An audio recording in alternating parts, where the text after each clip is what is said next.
It's said that when you pray with 2 or more people that God's present. You can feel God's presence when you pray in that stadium. When you're praying with thousands of kids that you don't even know, you're one family with them, you're one body of Christ, and you just feel God giving you a hug. I really struggle with prayer a lot, and sometimes it's okay to struggle and just know that it's okay to have distractions, but it always leads back to prayer. In the end, we all just need prayers in our life to help us, guide us, lead us to Jesus Christ.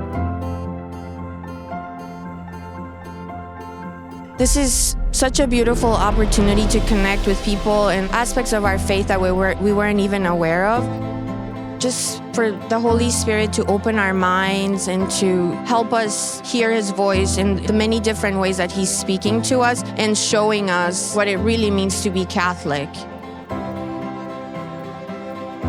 We were teaching the kids how to do intercessory prayer, and they were asking each other what they needed prayer for, and then taught them how to pray over one another and how to call on the Father, the Son, and the Spirit in prayer. The graces that are flowing here at NCYC is just amazing. What really has impacted me is before every speaker, our MCs have been praying over those who are presented. And I think modeling that for the teens that are here is just beautiful. Prayer is really expressed through a lot of song, and it definitely builds my connection with God, builds a better relationship.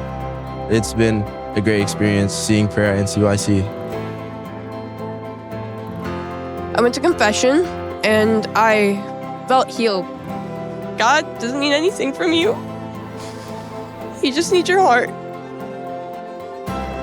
You're not alone. You're never really alone. And that you've got an entire family of people backing you. You got the youth of America backing you.